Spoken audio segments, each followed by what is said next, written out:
ប្តីនាងខ្សែបាត់សងខំពីប្រពងប្តីឃ្លៀតពីខ្លួនទាំងមានសោខាវាបាត់ដងចិត្តជីវិតណត់នៃខ្លឹមសារអអងនិចាដូចសារិកាប្រឈ្មោះ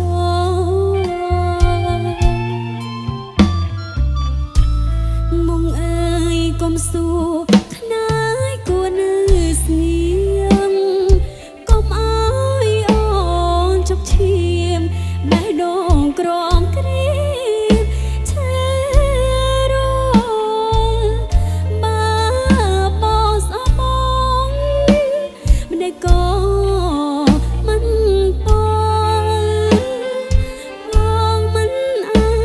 សូដានារីកំព្រីស្នេហា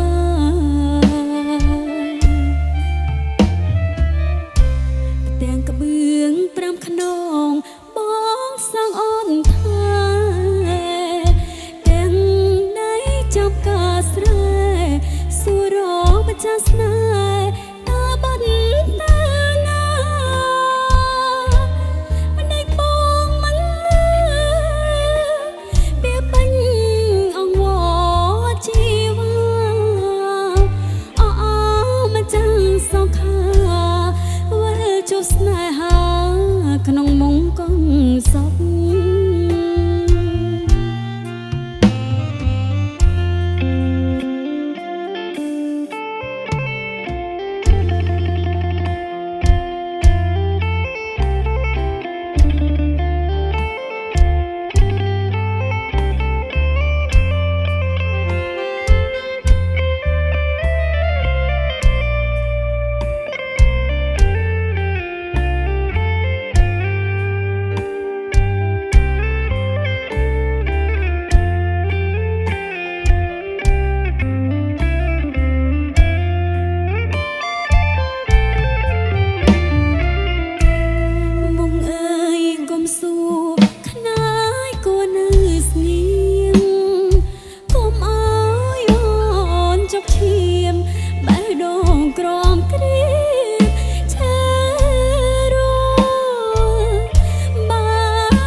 ជួបស្នេហា